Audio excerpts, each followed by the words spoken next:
Hi everybody, it's Julie and I wanted to share a tutorial for working with iron-on vinyl, also known as HTV, heat transfer vinyl. The terms are interchangeable for your paper crafting projects or putting it on your cards. When I found out you could do this, I was just ecstatic because you can achieve even more delicate and intricate cuts on vinyl materials than you can on cardstock with a digital cutting machine, especially the Cricut. And the best thing about working with iron on vinyls is that the adhesive is already built in. You don't have to worry about gluing the images down because it's going to get ironed on. That's why it's called iron on vinyl.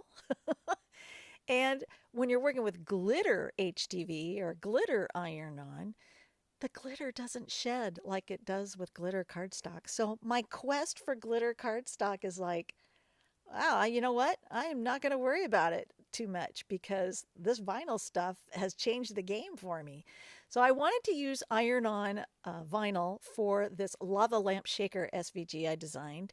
And in order to just focus on the iron on here in this demo, I am going to group all of these parts of the file together, and then I'm going to hide them so that we can just focus on the iron on parts. And that's this I lava you and those drippy lava goo images.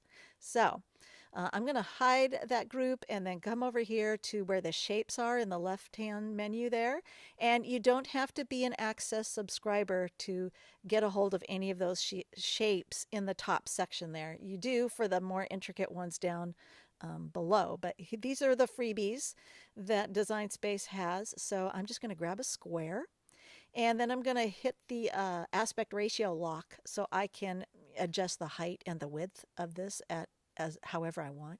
I also want to change the color of it. I'm just going to change it to red just because it helps me stay organized knowing that this box is going to get cut around the lava. And then I need to move it down underneath those words and the lava elements, but it wasn't sticking for me. Design Space was being a little bit finicky. So I went over to the Arrange menu and just hit Send to Back. So now it's behind all of those images. And then I'm going to need another one for the lava. I suppose you could do this with just one weeding box. This is called a weeding box, by the way, if I didn't mention that already. And it'll make more sense as we go along. But I need these weeding boxes to be behind my elements so I can see what I'm doing here.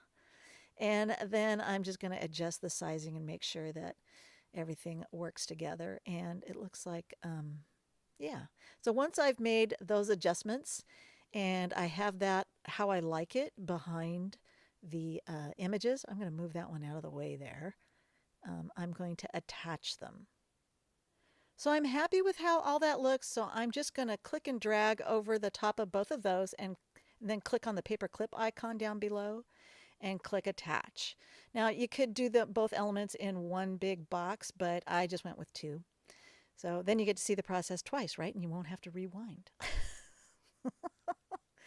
So now we've moved to the cutting screen and setting up the mats on the screen for cutting. And what I do on the screen is going to be reflected on the physical mats. Now I like to move everything down here in the lower right corner. I'm going to be working with a much smaller piece than 12 by 12, but I'm going to leave the size there on screen at 12 by 12 so I can move those elements around wherever I want. But my real piece of vinyl is really not that big because I've been using the roll for different projects.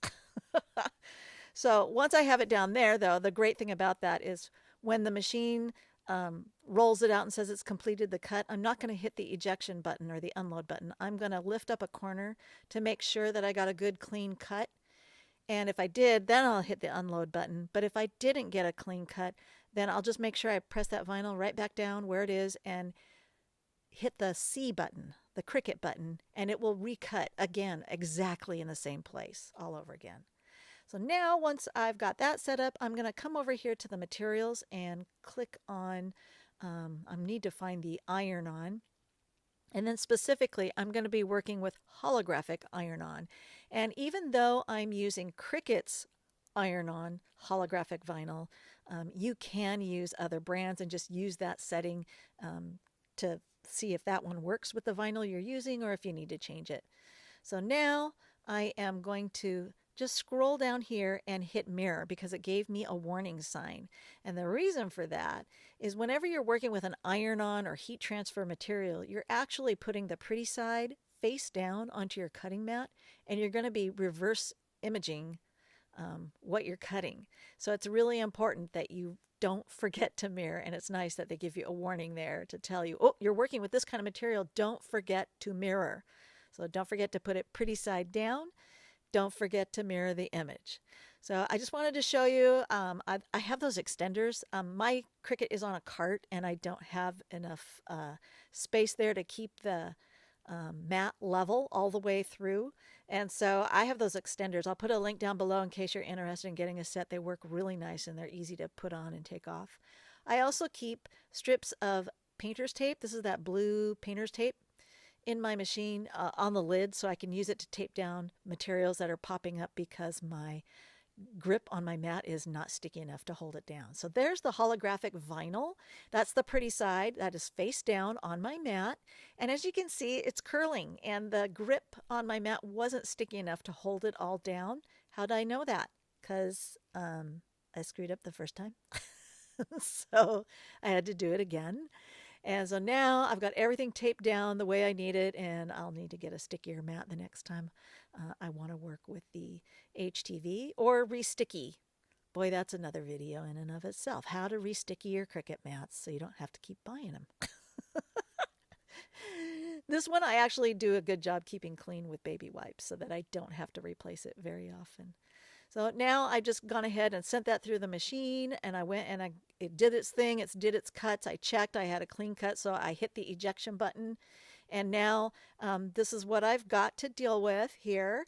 And I just wanted to show you those weeding boxes. Now, these are critical if you're working with glitter HTV. And even though this is not glitter HTV, I wanted to mention the weeding boxes because when I first cut some stuff out of glitter vinyl, I could not see the cut lines to do this next procedure, which is to weed out the negative bits that you don't need.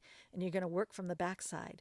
Now with glitter HTV, like I said, those weeding boxes are super, super helpful because I wasted some glitter HTV by not using weeding boxes. The other thing is you may need a light source underneath. And I just taped my glitter HTV after I cut it to a window, and then I could see much better where to weed those cut lines and get those out of there. So I'm just peeling away the negative and I'm left with the positive that I need. And yes, there's a box around it. And in a way, I think it's kind of good that I do that kind of a shape around it. And there are other reasons, but I'm not going to go into them right now because that's just kind of, they'll make this video way too long. So I'm just going to go ahead and weed this and show you what it looks like, and then I will cut them out of the rest of the vinyl and I will save the remainder for a future project. So there we go. That's what it looks like. Where's my scissors?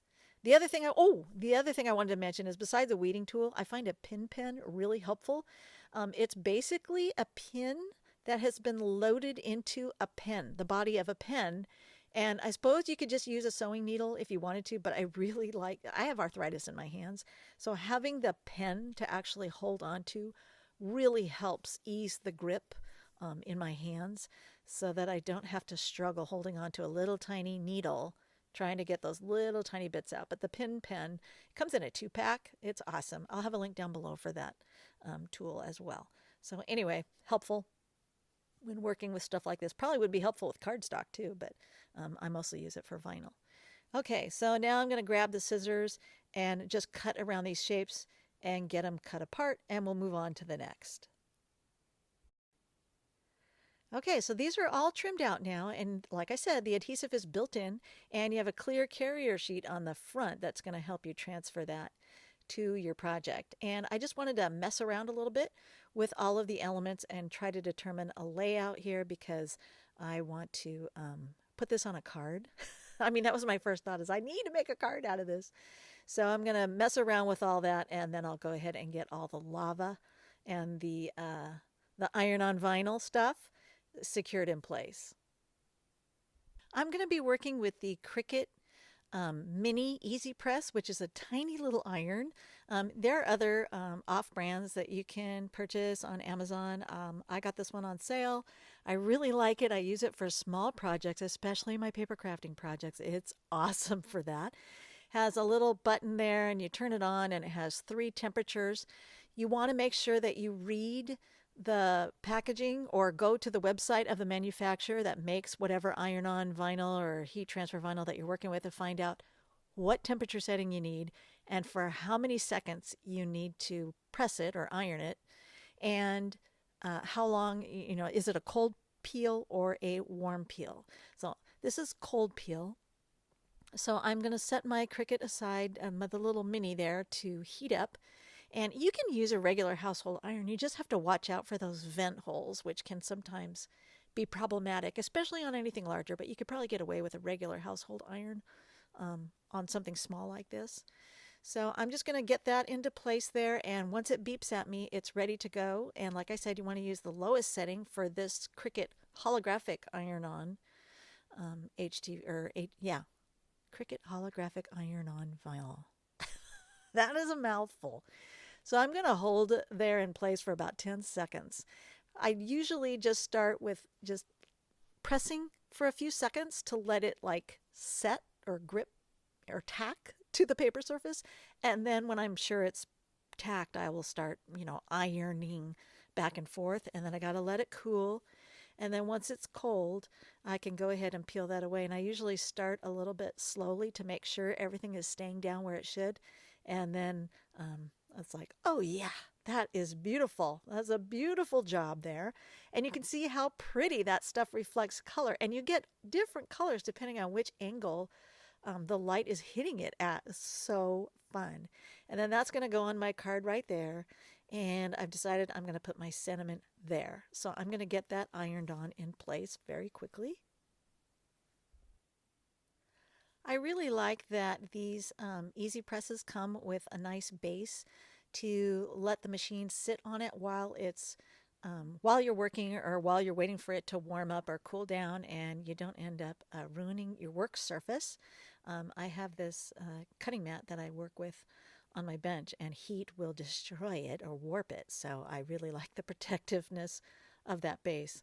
So I'm going to flip this in the air a little bit until it's cool, and then go ahead and do the cold peel. It did take a little bit longer than I showed on camera, but I didn't want you to stick a fork in your eye watching me wave that thing around.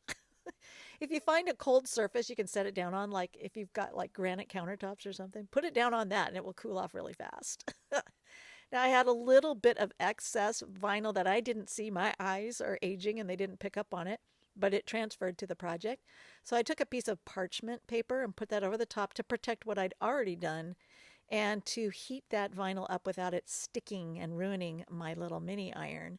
And then because it loosened it up there, I was able to come back with my little weeding tool and my fingernail and just kind of scrape it away. And you'd never know it was there. So I thought that worked really spiffy. Nice. So now I'm just going to put together the shaker and get it mounted to the card. I like working with the little Cricut Joy mat for holding things down on my work surface. And then I'm going to use Barely Art glue to layer all these things together. I got them all glued on top of each other. There were 5 layers or 6 layers of that white shape.